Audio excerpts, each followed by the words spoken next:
Oke teman nih, sekarang saya lagi berada di masih di seputar lembah atau di bawah kaki Gunung Manglayang. Tepatnya yang disebut ini orang menamakan ini adalah Bukit Bayangan. Nih, jalanan nanjak banget nih. Kita lagi penelusuran sobat semuanya. Kita lanjutkan tentuan nih teman-teman kita masih di atas. Ya, ini yang namanya Bukit Bayangan. Airnya jernih bagus dan konon katanya bisa mengobati bermacam penyakit ini. Secara medis non medis insya Allah katanya bisa sembuh atas izin Allah Subhanahu wa taala. Udah dulu lah, kita naik dulu ya. Bagian capek nih.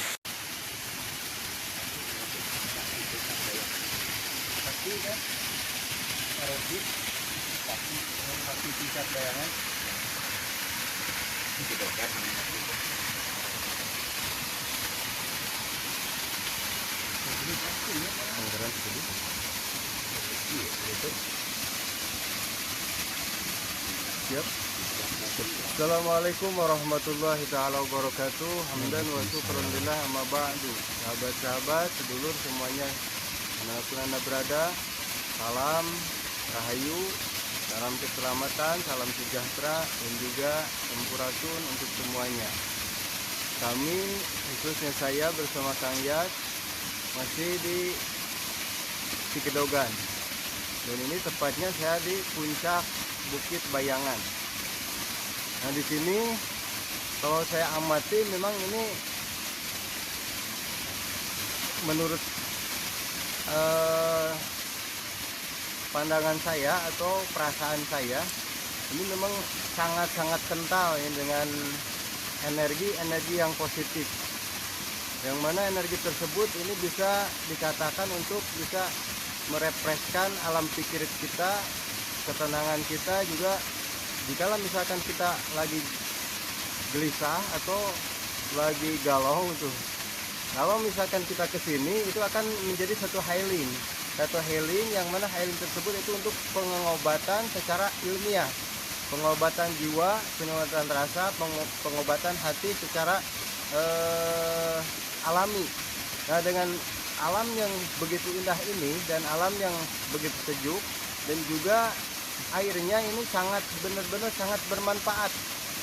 Dan barusan saya coba waktu diminum, memang itu ada, kalau menurut penelitian atau menurut bahasa intelek, ini mungkin pH-nya sangat tinggi, sehingga apa yang barusan saya minum, jadi begitu masuk ke dalam anggota badan itu serasa fresh, serasa seger. Nah, di sini dulu nih ada satu sejarah, yang mana sejarah tersebut ini dulu pernah ada satu kapal atau bisa dikatakan pesawat yang jatuh di sini.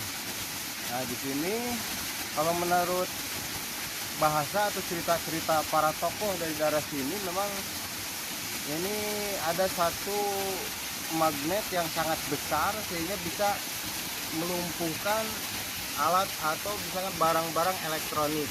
Nah, dengan adanya magnet tersebut, sehingga apa yang keluar dari sumber ini bisa jadi manfaat, bisa jadi kesehatan, bisa jadi juga penyembuhan, bisa juga jadi untuk apa saja, tergantung keinginan, niat dan tujuannya. Ini saya masih di puncak Bukit Bayangan. Ini adalah puncaknya daerah masih di kaki Gunung Manglayang. Nah, itu ada satu air yang mana air itu insya Allah buat penyembuhan insya Allah. Itu karena memang secara ilmiah juga memang ini bisa langsung dibuktikan dan bisa langsung dites bahwa pH-nya ini sangat bermanfaat dan pH-nya sangat bagus. Dan insya Allah buat saya air ini adalah air mengandung, kalau bahasa hikmahnya itu mengandung aroma. Jadi mengandung keberkahan, bisa dikatakan seperti itu. Ini bisa disebut ke atas ya. Ini Bukit Bayangan. Ini dinamakan Bukit Bayangan, masih di seputaran daerah kaki Gunung Manglayang.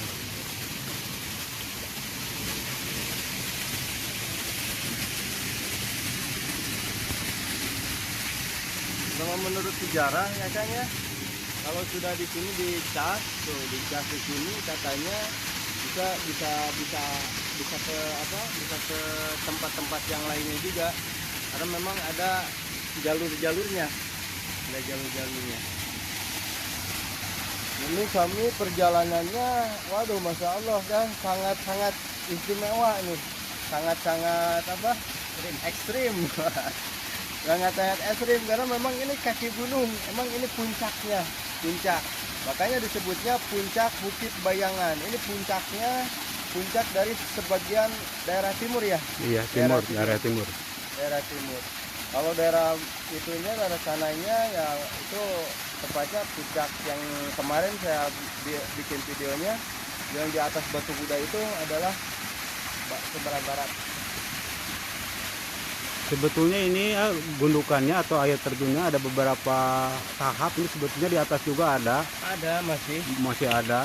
Mungkin karena kelihatan karena kita mempergunakan kamera yang dibilang nggak canggih ya. Jadi kelihatannya agak samar-samar. Nah, kita terlepas dari masalah medisnya. Ini kita bicara tadi kan masalah medis ya, ya. Tapi sekarang kita akan bicara masalah non medis atau masalah mistisnya. Sekali lagi menurut mata batin AA atau secara bisa interaksi nih, gimana aura-auranya di sini ya Anda? Kalau saya rasakan kayaknya dari tadi saya amati dan saya pelajari ini dari sosok-sosok ini atau daerah sini, memang ini ada satu mungkin dulunya kalau saya rasakan nih, dulunya ada sosok kasepuhan yang mana kasepuhan tersebut itu pernah menyinggahi tempat ini dan pernah riadah di tempat ini. Oh iya gitu ya. Sehingga energi kesolehannya, asyar daripada orang-orang tersebut itu masih terasa kental di daerah sini itu kan. Masih rapat gitu. Jadi kalau misalkan untuk pengobatan, untuk misalkan maksud dan tujuan dengan pelantaranya beliau, dengan ijabahnya Allah Subhanahu wa taala, niscaya asal kita yakin, asal kita benar-benar ikhtiarnya kita penuh dengan keikhlasan, terus perjalanannya kita benar-benar karena Allah Ta'ala, insya Allah akan dikabul dan akan cepat dikabul dengan pelantara orang-orang soleh yang pernah dulunya singgah di daerah sini kan. Amin.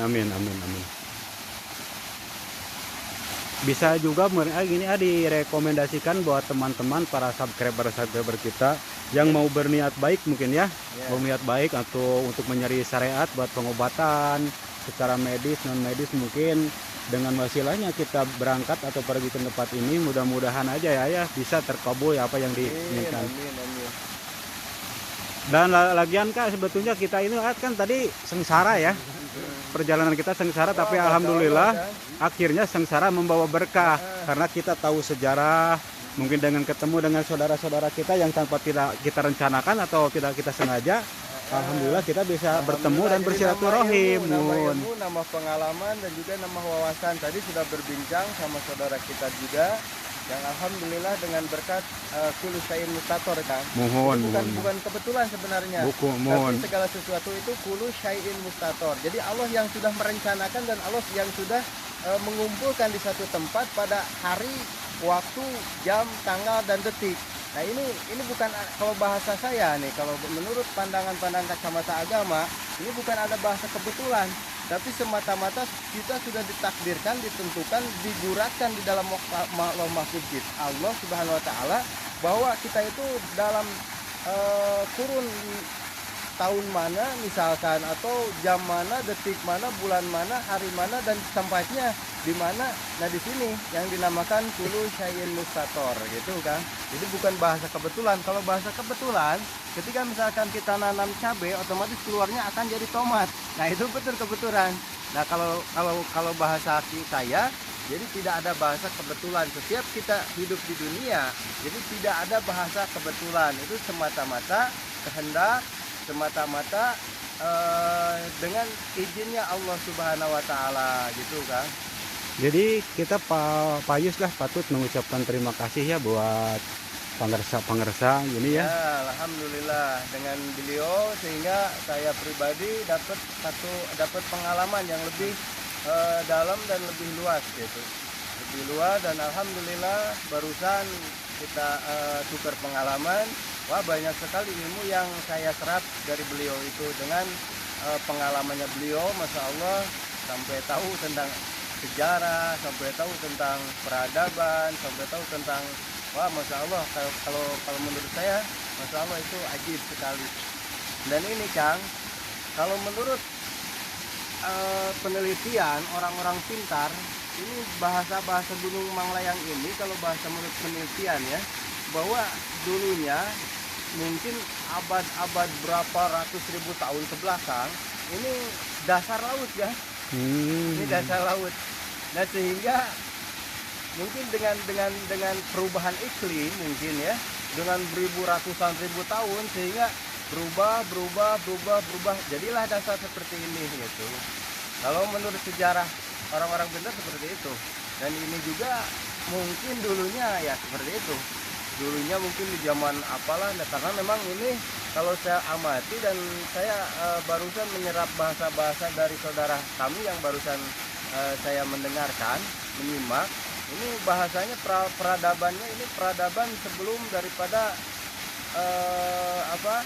zamannya yang Prabu Siliwangi. Itu lebih jauh mungkin kalau bahasa, menurut bahasa pengalaman para tokoh, pengalaman. Dan barusan saya pernah ngobrol sedikit, memang peradabannya jauh, lebih jauh gitu. Bisa juga mungkin disebut ini, kalau kata orang Sunda dulu mah, kabuyutannya orang-orang sakti mungkin. Pasti, kan iya. Ya, saya meyakini karena memang di sini kalau saya lihat dari tadi itu sudah saya katakan dan sudah saya bilang tuh dari awal, memang ini ada tapak lacaknya orang-orang soleh. Jadi dulu ini pernah bersinggah, pernah riado, pernah kholwat di daerah sini, sehingga ini menjadikan suatu keberkahan, satu maunat, yang mana maunat tersebut itu bisa dijadikan maksud dan tujuan kita masing-masing kan gitu. Ya mungkin mau kita tidak akan wawancara buat saudara-saudara kita ini, mungkin kita akan cuma mengucapkan terima kasih mungkin ya, karena bertemu dengan beliau-beliau ini, sehingga kita dengan anggap aja berjarah kan, kita akan tahu semua sejarah. Nih mungkin akan mau mengucapkan terima kasih buat saudara kita nih. Badai kita bangga aja. Jadi kita di belakang layar saudara. Iya siap. Tapi alhamdulillah namanya ilmunya sama pengalamannya Pak Abi terus diserap gitu. Banyak langsung dibahas gitu. Mohon Mas. Alhamdulillah, terima kasih kepada semuanya subscriber dimanapun Anda berada. Jangan lupa like, comment, and share sebanyak-banyaknya. Dan yang belum like, yang belum share, yang belum komen, yang belum subscribe dulu, karena yang namanya subrek adalah gratis. Dan jangan lupa setelah subrek, tekan tombol notifikasinya supaya Anda semua tahu apa saja video yang akan kami upload selanjutnya. Untuk sementara akan saya tutup dulu. Terima kasih banyak kepada semuanya, dan juga terima kasih kepada Injang Raka yang barusan sudah menjelaskan tentang sejarah asal usulnya di sini. Alhamdulillah, dan saya ucapkan jazakumullahu khairan katsiran, ahsanal jaza, wallahul muwaffiq ila aqwamit thoriq. Assalamualaikum warahmatullahi taala wabarakatuh. Waalaikumsalam warahmatullahi wabarakatuh.